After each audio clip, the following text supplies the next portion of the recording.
J'essaye toujours de poser mes questions de manière équitable. Je ne mets pas d'émotion dans la façon dont je pose les questions. Je n'essaie pas de mettre quelqu'un dans une mauvaise position. J'essaie d'apporter des exemples. Je pense que mon travail consiste à révéler autant que possible toute la vérité, à la mettre en contexte et à la rapporter aux gens afin qu'ils puissent décider eux-mêmes ce qu'ils en pensent. Peu m'importe s'ils aiment, tant que la question est juste. Bonjour, je suis Colby Hall, rédacteur en chef de Mediette, et vous regardez Presse Club. Je suis rejoint par le correspondant principal à la Maison-Blanche pour Fox News, et co-animateur de la nouvelle émission hebdomadaire diffusée chaque dimanche à 11h, The Sunday Briefing et la trésorière, future présidente de l'association des correspondants de la Maison-Blanche, Jackie Heinrich. Merci de me rejoindre. Merci de m'avoir invité. Comment allez-vous aujourd'hui ? Au lit, ici je vais bien. Ouais. Allons-y directement. Vous savez, vous avez développé une réputation d'arbitre des questions difficiles, peu importe qui est à la Maison-Blanche. Je le dis en compliment. Tous les membres de l'association des correspondants de la Maison-Blanche ne posent pas toujours des questions difficiles à l'administration Biden ou Trump, selon la perspective. Comment faites-vous pour y parvenir en vous en tenant aux sujets qui vous tiennent à cœur, au risque de vous aliéner, que ce soit Corinne Jean-Pierre ou Caroline Leavitt ? Eh bien, je pense que c'est ça, le travail. Et c'est le travail, c'est le travail, c'est le travail, c'est tout. Vous savez, c'est... Merci pour l'entretien, c'était super. C'est pour ça qu'on s'est engagé. Je pense que je crée des liens, peu importe qui est au bureau, en étant, vous savez, en travaillant avec intégrité. J'aime toujours poser les questions dont j'ai besoin, m'assurer d'avoir fait preuve de diligence, faire les demandes nécessaires et m'assurer d'obtenir les informations de base. Lors de vos reportages, veillez à inclure contexte et nuances. Et puis, quand je suis à ma place, je pose des questions auxquelles je veux vraiment une réponse. Je n'utilise pas ce moment pour faire semblant. Et je pense que ça fait une grande différence parce qu'ils savent, en ayant affaire à moi, que je pose des questions. Sincèrement, je ne poserai jamais de questions pièges. Ce n'est pas mon style. Et donc, je pense que c'est facile parce que la seule façon d'être pour moi, c'est d'aborder mon travail tel que je suis, vraiment. Plutôt que d'essayer de jouer un rôle, je pense que ce serait beaucoup plus difficile. Nous privilégions les médias et le spectacle car... Je suis sûre que oui. Vous faites souvent la une. Expliquez-moi le processus, car je me souviens d'une polémique impliquant l'équipe de communication de l'administration Biden. Certains les ont critiqués pour avoir demandé aux journalistes leurs questions à l'avance. Il semble que Caroline Leavitt et Stephen Trunk fassent pas pareil. Expliquez-nous, faites comme si nous étions des idiots ici et que nous ne comprenions pas vraiment comment cela fonctionne. Avant un briefing, à quel point ? Je n'imagine pas que vous soumettiez des questions, mais il semble raisonnable qu'ils veuillent connaître les sujets pour lesquels ils veulent être préparés. Comment ça fonctionne ? Eh bien, je pense que la controverse à laquelle vous faites référence concernait une conférence de presse, pas un point presse. Et ça, c'est une toute autre histoire. Je ne comprends toujours pas comment ils gèrent cela, car ils ne m'ont jamais laissé parler en 4 ans. C'est l'administration Biden ? L'administration Biden, oui, ils ne m'ont jamais vraiment donné la parole, donc je n'ai aucune idée de la façon dont ils abordent ça. Mais pour les briefings, les deux administrations, l'équipe de Biden et l'équipe de Trump, ils faisaient simplement le tour des espaces de travail de la presse et demandaient « Quel sujet vous intéresse ?» Et en général, on disait « Vous savez, aujourd'hui, ce sera l'économie ou l'Iran. » Ce n'est pas vraiment un aperçu approfondi de ce que vous allez obtenir, mais c'est juste pour s'assurer qu'elle soit au courant, que la porte-parole de presse soit au courant du sujet. Si cela arrive de façon inattendue, elle pourrait devoir consulter un rapport ou autre chose. Bien sûr, s'il y avait quelque chose de vraiment obscur dont j'allais parler, je pourrais leur fournir l'article d'où cela provient. Mais personne ne soumet de questions à l'avance. Je pense que cela ne donne pas de bonnes réponses. Ce n'est dans l'intérêt de personne de faire cela. Parfois, ça me rend fou de regarder, vous savez, il y a 3 grandes actualités et que ce soit.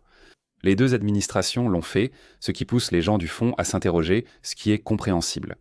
Mais ces questions, souvent, vous savez, en donnant la parole à ces journalistes, posaient souvent des questions que je trouvais très peu intéressantes. Et je suis curieux, est-ce qu'il vous arrive parfois de ressentir cette dynamique où il y a comme un élan qui se crée autour d'un sujet, quel qu'il soit ? Quelqu'un vous demande-t-il parfois au sujet d'un pont vers l'Alaska ? Est-ce qu'il y a une sorte de gémissement palpable dans la salle, ou est-ce que vous comprenez simplement, je veux dire, à quel point les standards journalistiques sont-ils purs dans ce genre de situation? Les gens considèrent-ils cela comme sacré, ou est-ce que les personnes que vous connaissez ou que vous reconnaissez et respectez le voient ainsi? Ces questions intéressent-elles leurs médias? Y a-t-il une frustration croissante envers certains dans la salle? Je pense que la salle est diversifiée. Il y a beaucoup de types de médias différents présents. Il y a la télévision, la radio, la presse écrite, les agences et des journalistes régionaux.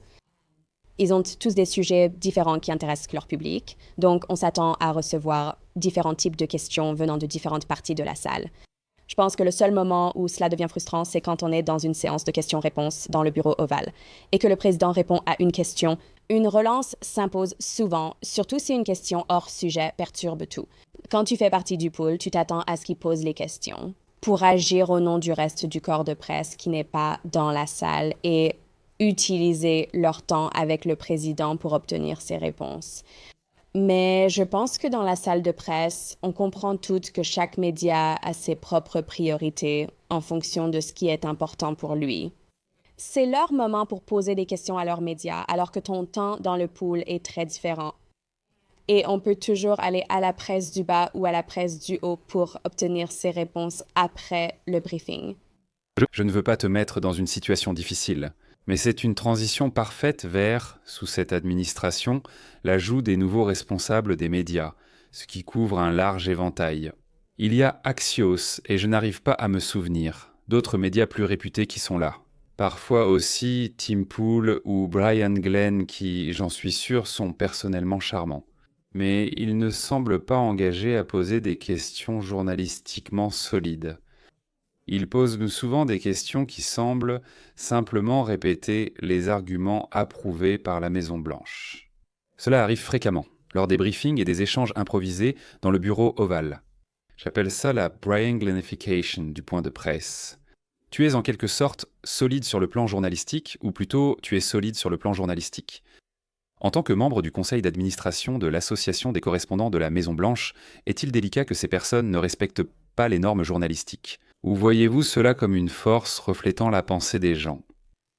Il faut aussi rappeler que l'administration Biden a fait appel à des influenceurs. La seule différence, c'est qu'ils faisaient cela lors de briefings séparés. Ils faisaient donc en sorte que les secrétaires du cabinet ou la porte-parole de la Maison-Blanche donnent leur propre briefing aux influenceurs. Et puis, nous, dans le corps de presse traditionnel, on se demandait, est-ce qu'on rate quelque chose? Donc, ça ne me dérange pas vraiment que cette administration ait cédé un siège du personnel pour faire ça parce que nous sommes tous dans la salle pour y assister. Et ce n'était pas le cas. Ils ne retirent rien à notre presse traditionnelle. S'ils remplaçaient à quelqu'un dans nos sièges de la salle de briefing Brady, je le prendrais différemment. Mais c'est un siège réservé au personnel qui n'était pas utilisé régulièrement. Il n'a rien remplacé. J'ai trouvé cela malin de leur part de montrer qu'ils sont à l'écoute. De là où les gens s'informent de nos jours, dans un paysage médiatique en constante évolution, Aujourd'hui, les gens s'informent auprès de ces personnes. je pense qu'ils accèdent à une vérité à laquelle beaucoup de gens n'ont pas accès.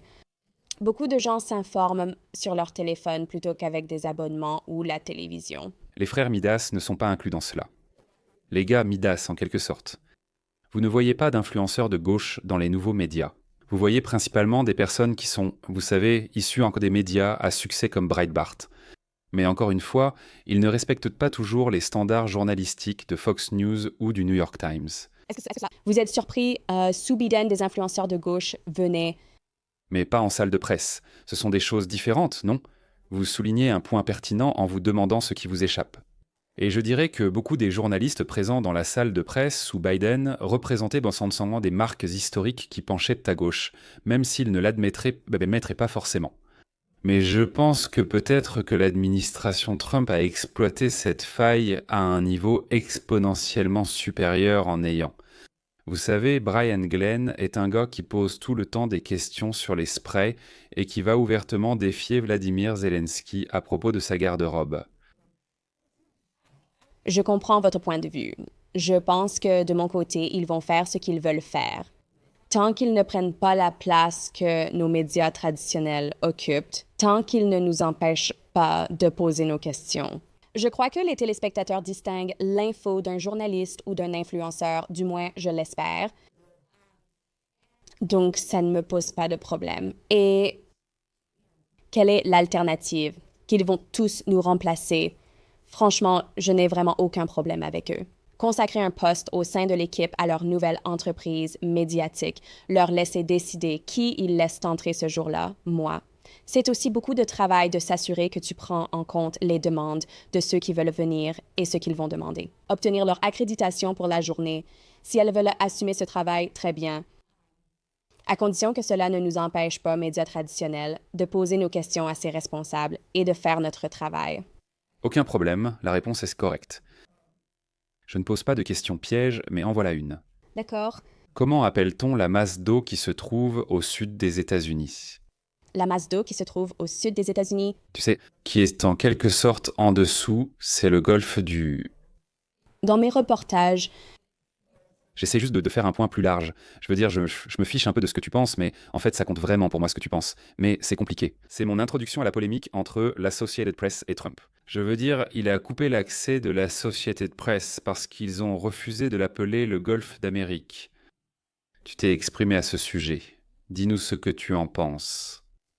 eh bien, je pense que le problème que nous avons eu, c'est que, et c'est toujours en cours devant les tribunaux, donc c'est une affaire, C'est une histoire en évolution. c'est une histoire en évolution. Tu sais, notre position est que nous ne voulons pas que la Maison-Blanche restreigne l'accès aux poules en fonction du fait que le président soit satisfait ou non de ce média. Parce que vous ne voulez pas que cela devienne une norme qui pourrait être utilisée comme une arme par n'importe quelle administration. Je pense que c'était le message que je voulais transmettre. Si vous encouragez cela et que vous voulez que la Maison-Blanche prenne le contrôle du pool, décider qui peut entrer ce jour-là selon leurs préférences.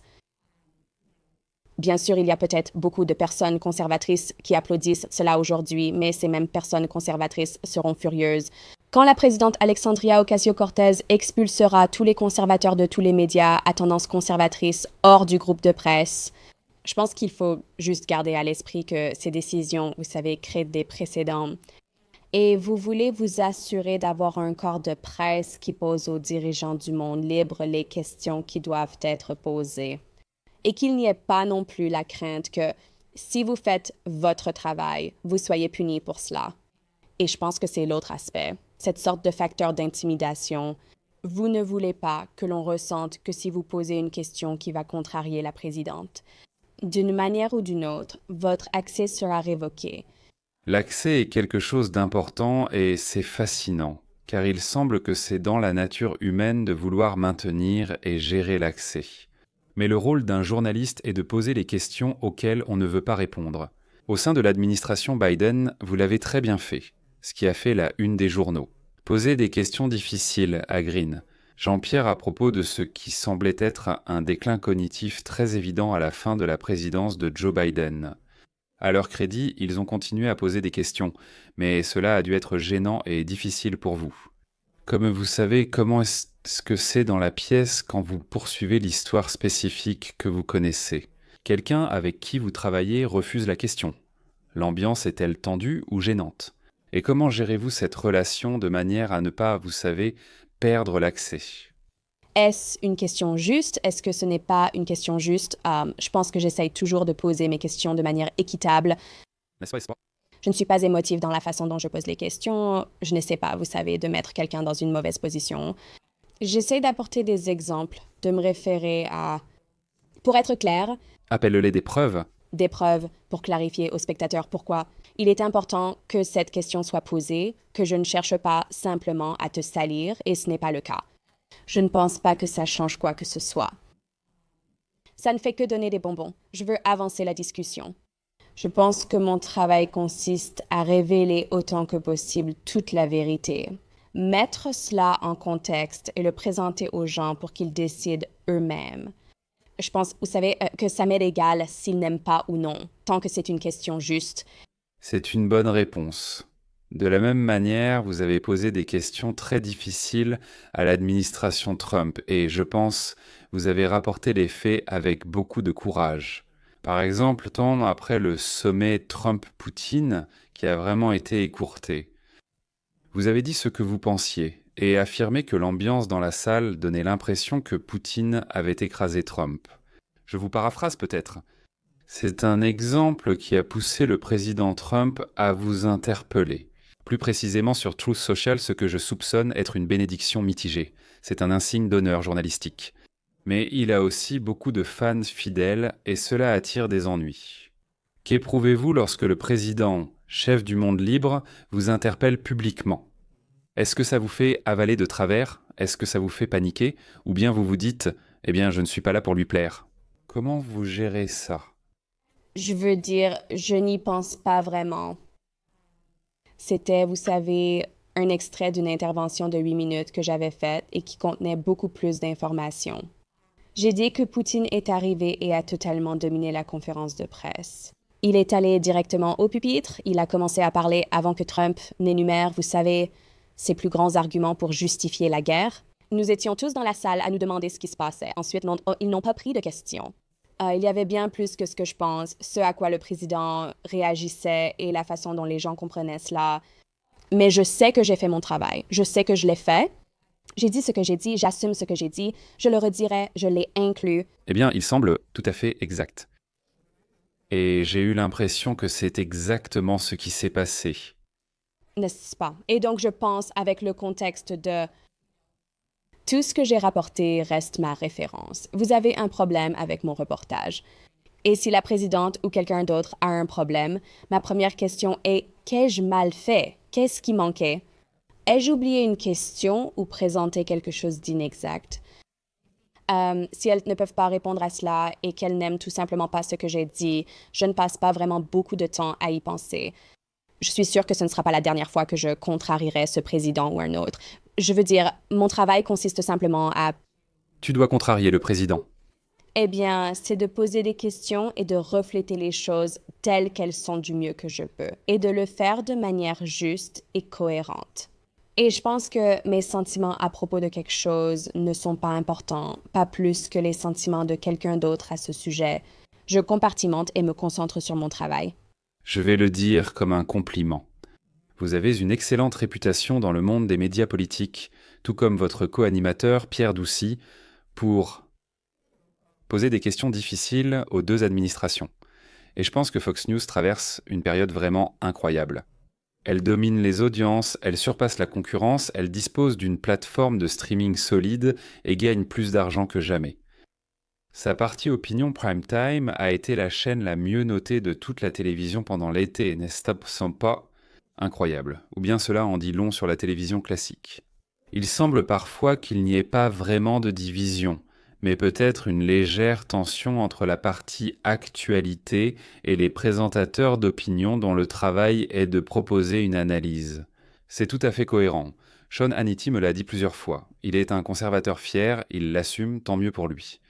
Mais il y a des moments où ressentez-vous un conflit entre rapporter les nouvelles et dire la vérité au pouvoir ?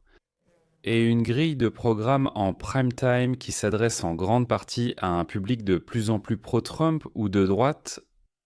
Non, je pense qu'il y a de la place pour les deux choses. J'ai participé à ces émissions en faisant des reportages d'actualité chaque fois qu'il se passe quelque chose d'important. Et j'ai fait des interventions pour Jessie, Sean et Laura. Et mes reportages sont les mêmes que ce soit pour Special Report ou America's Newsroom. Mon travail, c'est mon travail, leur travail, c'est leur travail, l'un n'annule pas l'autre. Je ne pense pas. Je n'aime pas en parler, mais les dossiers de Dominion contenaient des textos. Je sais que vous en avez déjà parlé, mais je dois quand même l'aborder. Il y a eu des rapports. Ouais, en gros, on s'opposait à l'idée de ce que je considère comme les allégations sans fondement de Trump sur une élection truquée ou volée. À mon avis, il n'y a aucune preuve suffisante pour changer les résultats de 2020. Et il y avait certains présentateurs visibles qui n'étaient pas satisfaits de votre reportage. Qu'en avez-vous pensé ? Comment cela est-il arrivé ? Personne ne veut voir ces messages dévoilés. Ce qui est partagé en privé doit le rester. Par exemple, je dis beaucoup de choses plus folles sur le monde de l'entreprise à des amis à moi qui, sans contexte, pourraient être mal interprétés. Non, je ne le pense pas vraiment, je taquine juste ce gars, tu vois ? Alors, comment as-tu réagi à ça ? En faisant partie de l'actualité... Je ne savais même pas que ça se passait. Je ne l'ai découvert que des années plus tard, quand une journaliste m'en a parlé. Et entre-temps, j'avais été promue plusieurs fois Personne ne m'a jamais dit comment faire mon travail. Aucune preuve ne montrait que cela se produisait, du moins selon mon ressenti. Donc bien sûr, j'ai vu les rapports, mais évidemment, cela ne m'est jamais parvenu comme une sorte de directive disant que je devais faire ceci ou cela. J'ai eu la chance de pouvoir faire mon travail comme je le voulais. Et j'ai été soutenue et promue à plusieurs reprises pour cela. Et je continue à travailler ici pour cette raison. Je pense qu'ils aiment évidemment ce que je fais et mon badge fonctionne toujours. Mon badge fonctionne toujours. Mon badge fonctionne toujours, il fonctionne toujours. Eh bien, tu montes dans la hiérarchie et c'est génial. Et je pense que beaucoup de gens ont été ravis de l'annonce de ton arrivée. Et Peter Doucet prendra une semaine sur 2, co-animant le Sunday Briefing qui est aussi diffusé le dimanche. Est-ce une coïncidence que ça s'appelle le Sunday Briefing? Alors, comment cela s'est-il produit? Et quelle est la mission de cette émission? Et félicitations pour votre propre émission. Merci, c'est excitant. Je pense qu'il n'y a pas de pénurie de façon de remplir une heure à parler de la Maison-Blanche. Et je pense qu'on pourrait probablement en parler pendant 3 heures si on avait le temps. Et il y a tellement d'actualités chaque semaine que vous pouvez l'aborder dans n'importe quelle direction. Pierre anime son émission à sa façon, moi différemment. Nous sommes complémentaires et faisons des choses distinctes. C'est aussi pourquoi nous faisons une bonne équipe. Il a clairement une ambiance à la Steve Doucet, du genre joyeux. Costume d'Halloween avec un oiseau sur la tête. Mais tu sembles plutôt être du genre aussi amusant et intéressant, mais peut-être plus axé sur l'actualité ou les interviews. C'est terrible de ta part. Je pense que je suis une antelope. Je suis une antelope. Peter a une personnalité bien plus amusante, en fait. Eh bien, c'est un Doucet. Je préférerais, vous savez, je pense, éplucher une pile de documents juridiques plutôt que de faire une séquence amusante sur Halloween. Mais ça ne rend pas très bien à la télévision. Alors je prends, vous savez, des conseils de Pierre sur ce qui serait amusant à regarder. Je pense que nous sommes complémentaires et apportons chacune quelque chose de différent. À quel point vous coordonnez-vous et travaillez-vous ensemble? Pas seulement sur cette émission, même si ça en fait partie. Mais vous savez, vous vous relayez dans la salle de presse et vous faites aussi partie du même réseau. Et je suis sûr que vous ne voulez pas complètement vous chevaucher les uns les autres. Mais il semble que c'est un gars aimable et collaboratif, tout comme vous. Comment est cette relation entre vous et Peter? C'est super. Je pense que, vous savez, on travaille dans une cabine à peu près de la taille de cette scène. Impossible de se lever sans heurter quelqu'un. C'est ça. Nous sommes 5 ici chaque jour. Oh, waouh. C'est vraiment exigu et nous avons une excellente relation. Je pense que nous sommes complémentaires. Aucune de nous n'essaie d'être l'autre. Ce n'est tout simplement pas notre style. Donc je pense que ça vient aussi naturellement. Quels sont, selon vous, vos meilleurs moments dans ces émissions? Probablement décrocher de grandes interviews comme celle avec Zelensky et Netanyahou. Pensez-vous qu'obtenir ces noms, je veux dire, il semble que décrocher ces interviews ait beaucoup à voir avec votre réputation, mais aussi Fox News semble être la chaîne par défaut regardée par le président Trump. Et lorsque vous êtes à l'antenne ou que vous animez une émission, à quel point cela vous vient-il à l'esprit? Je veux dire, il m'arrive de regarder certaines émissions de Fox News et je me dis « Korkonsorar, Tartarayatsi ». Oh waouh, cela semble vraiment être destiné au commandant en chef. Je ne dis pas que c'est ce que vous pensez, mais est-ce que cela vous traverse l'esprit? Est-ce que vous gérez cela d'une manière ou d'une autre? Ou bien faites-vous simplement l'émission que vous souhaitez faire? Je fais simplement l'émission que je pense nécessaire. Je pense qu'en fait, c'est plutôt l'inverse qui se produit. Quand quelque chose arrive plus tard dans la semaine, je me dis « Ah, il a regardé dimanche ». Donc tu sais, c'est plutôt quelque chose qu'on réalise après coup. Est-il juste de critiquer le président pour regarder souvent la télévision? Je veux dire, c'est clairement un génie des médias. Il sait comment gérer les récits, peut-être même très bien, pour le meilleur et pour le pire. Et pourtant, il passe beaucoup de temps devant la télévision. Est-ce qu'il est toujours à la télé? Comment ça fonctionne? Quelle est l'histoire à la Maison-Blanche? Je ne sais pas. Je pense que c'est une question pour quelqu'un qui a un badge bleu. Je ne sais pas combien de temps il regarde la télévision. Tu sais, c'est un producteur aussi. C'est vrai. Donc, je pense que ça nous avantage d'une certaine manière parce qu'on a beaucoup d'accès à lui. Il connaît évidemment la télévision et sait comment se comporter devant une caméra. Et ça nous arrange, nous, la presse. On a beaucoup plus d'accès qu'on en avait sous Biden, ça c'est sûr. Il est très doué pour la mise en scène, et pas seulement dans son propre style de prise de parole dans le bureau ovale, mais aussi lors des rassemblements. Et par conséquent, il semble aussi savoir comment créer sans cesse un nouvel objet brillant que les médias vont poursuivre. Chez Mediaite, l'un de nos défis est que nous sommes désormais un site proposant des chroniques d'analyse interne. Qu'en pensez-vous? Nous répondons aussi à «Qu'ai-je manqué?» n'est-ce pas? Et je crains que parfois, nous ne participions à cette étrange tactique de ce flot continu d'informations, d'insultes, de vérités. Publications sur les réseaux sociaux, bombardement de bateaux dans le golfe d'Amérique, et comment cela t'affecte?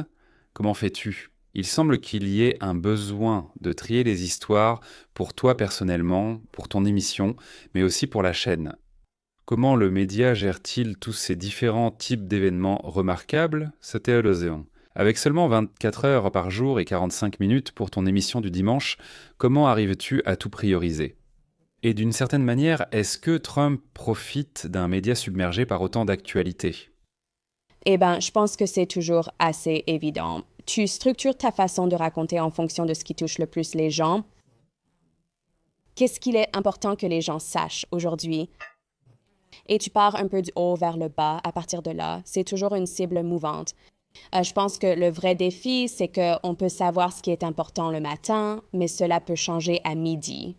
Je veux dire, ça arrive tous les jours, c'est fou, la plus grande nouvelle de l'année. Mardi. 2 jours après, les gens disent « Tu te souviens ?» La grâce accordée aux complices. Comme dit, on pourrait passer 3 heures un dimanche à cette administration parce qu'il y a tellement de choses à couvrir. Eh bien, ça semble vraiment épuisant et il est vraiment doué pour ça. Quand vous entendez le président dire des choses, par exemple, j'ai pensé que Laurie Mérom a fait un travail remarquable. L'entretien diffusé ces 2 dernières nuits. Et elle a reçu des éloges remarquables de la part de certains des influenceurs les plus progressistes sur les réseaux sociaux en le questionnant sur l'économie. Et il a gagné en 2024. Il a parlé ouvertement des prix des courses et de l'essence. Et après 9 ou 10 mois, il n'est peut-être pas juste d'attendre une grande différence de sa part. Mais beaucoup d'économistes soutiennent que les politiques tarifaires nuisent à l'économie et rendent les choses plus chères. Le juge de la Cour suprême John Roberts l'a clairement dit lors de cette audience. Mais quand vous entendez le président dire que l'essence et les œufs coûtent moins cher, et vous savez au fond de vous que ce n'est pas le cas, comment réagissez-vous à cela? Comment répondez-vous sans risquer de le contrarier? On dirait que cet homme tente de faire passer un récit pour vrai, même si les faits ne l'appuient pas. Eh bien, je pense que le président, et c'était aussi vrai pour Biden, reçoit ces informations de quelque part, n'est-ce pas? Flagorners. Non. Par exemple, Biden disait qu'on menait dans les sondages. Mais de quel sondage parles-tu? Et puis, il montrait ces sondages qui ne répondent pas à nos critères, mais ça vient bien de quelque part. Donc, mon travail, peu importe qui est le président, c'est de comprendre à quelle preuve il fait référence. N'est-ce pas? Et, tu sais, utilise ça pour savoir, les gens autour de lui donnent-ils de bonnes informations? Qu'est-ce que cela dit sur le président? Qu'est-ce que cela dit sur les informations que nous ne voyons pas? Je pense que cela suscite beaucoup de choses différentes. Mais je ne le rejette pas complètement quand je l'entends, quel que soit le sujet. Il y a toujours un risque qu'un président dise simplement « ce n'est pas vrai », rejette et passe à autre chose.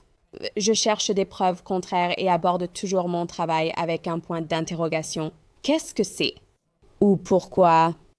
Qu'est-ce qu'il veut dire? Et quand vous obtenez la réponse, cela vous en dit bien plus que simplement aller affronter une administration et dire « Eh bien, je vais vérifier les faits ». Je crois qu'il vaut mieux expliquer au public. Ils disent cela pour cette raison, ou ils avancent cela à cause de cela. Et ensuite, ils peuvent décider, eh bien, est-ce que cette affirmation est vraie? Ne reçoit-il pas le reste des informations? Ce n'est pas propre à Trump, mais à tout le monde. Pourquoi agissent-ils ainsi? Il semble que chaque président, finalement, finit par se replier dans une bulle de conseillers qui semblent le protéger. Je veux dire, on sera toujours critiqué. Donc je comprends cette tendance dans une certaine mesure, mais inévitablement, cela se transforme. J'appelle ça la bulle de la flagornerie. Et je pense qu'on a vu ça dans presque toutes les administrations. De votre point de vue à la Maison-Blanche, qui voyez-vous comme les conseillers les plus proches de Trump? Y en a-t-il? Je veux dire, évidemment, Susie Wiles, Stephen Miller. Y en a-t-il d'autres que vous voyez ou dont vous avez l'impression en étant régulièrement à la Maison-Blanche qui, selon vous, ont particulièrement l'oreille de Trump? Ou pensez-vous que Trump agit plus indépendamment et suit sa propre voie? Cela dépend du sujet. Pour la politique étrangère, Marco Rubio joue un rôle important. Je pense que James David Vance joue un rôle vraiment important. Je pense que Steve Witkoff peut jouer un rôle important. Je pense que Suzy est importante. Je dirais que ça varie un peu selon le sujet. Il semble cependant que cette administration soit gérée de manière beaucoup plus professionnelle que la première, et ce pour diverses raisons. La familiarité de Trump avec le fonctionnement de Washington et de la Maison-Blanche. Et 4 ans à essayer de comprendre cela, à s'y préparer. Mais aussi un niveau bien plus élevé de professionnels qui le sont aussi. Je veux dire, Reince Priebus était un professionnel, mais pas vraiment un homme de Trump au départ. Il l'est devenu. Mais il semble qu'il ait, en quelque sorte, trouvé un groupe de professionnels qui étaient en accord avec son programme. Est-ce juste? Tu penses que c'est le cas? As-tu l'impression qu'à la Maison-Blanche, ils fonctionnent en fait mieux que ce que les rapports laissent entendre? Je pense qu'ils ont vraiment mis à profit leurs 4 années de pause. Je veux dire, t'as vu les 200 ou peu importe. Il a signé ses décrets exécutifs dès le premier jour, et beaucoup n'ont pas été annulés car ils sont très bien ficelés. Je pense qu'ils ont travaillé pendant ces 4 années. Je veux revenir à, en quelque sorte, choisir des histoires. Et j'ai, vous savez, écrit un article qui était très élogieux envers Laura Ingraham pour avoir posé des questions sur l'économie. J'ai aussi été critique envers... Parce que Fox News est tellement dominante et fait un très bon travail en relayant les critiques et en attirant correctement les téléspectateurs. Ce matin, ce genre de révélation choc concernant des emails de Jeffrey Epstein a été publié par les démocrates de la Chambre au sein du comité de surveillance. Et cela a été largement couvert par de nombreux médias. Fox n'en a pas parlé, n'est-ce pas? Vous ne pouvez pas parler au nom de la chaîne ou des décisions éditoriales, mais je me demande si cela complique votre travail. Car c'est une grande histoire dont tout le monde parle. Et jusqu'à présent, les programmes de Fox News ce matin n'en ont pas parlé. Eh bien, je m'opposerais à l'idée qu'il existe une sorte de directive générale de la chaîne pour couvrir ou ne pas couvrir un sujet. Je ne pense pas que ce soit vrai. Je pense que chaque émission prend ses propres décisions sur ce qu'elle va couvrir. Et je décide aussi des questions à poser en salle de presse. Je peux demander ce que je veux. Parfois, je poserai des questions sur ce sujet-là si c'est l'histoire la plus importante de la journée ou si elle compte beaucoup. Et parfois, je ne le ferai pas s'il y a autre chose de plus prioritaire. Donc, je ne pense pas que...